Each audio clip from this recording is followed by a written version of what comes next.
Scholarship দিয়েছি। অনেক অত্যন্ত দুস্থ রোগী আছে, ক্যান্সারের মতো জীবন ধ্বংসকারী অসুখ, এবং এখন যে কোনো অসুখ হলেই দেখা যায় অনেক বড় ব্যয়বহুল অসুখ। সম্ভব না, তো আমরা হয়তো কিছুটা তার এই চিকিৎসার জন্য সহায়তা আমরা করেছি, তাদেরকে কিছু বিতরণ করবো। এবং ক্রমান্বয়ে আমাদের এই বছর শেষ হলে আমাদের এখন অনুদানের টাকা আমাদের আর নাই।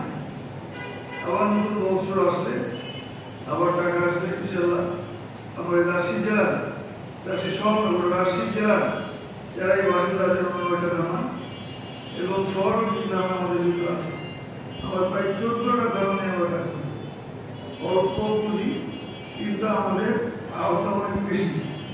ছেলে সেবা করার মতো আমি বলি, আমি কালকে বলেছিলাম সিটি মেয়রের সাথে প্রশাসক দায়িত্ব আছে, আমি বললাম যে তোমার অনেক বড় বড় পুঁজি দিলে তোর জায়গা কম, আমার সব পুঁজি কিন্তু আমার সেবা করার জায়গা অনেক বেশি, জায়গা কেটে আমার বস বললাম। আমরা এমন একটা জায়গা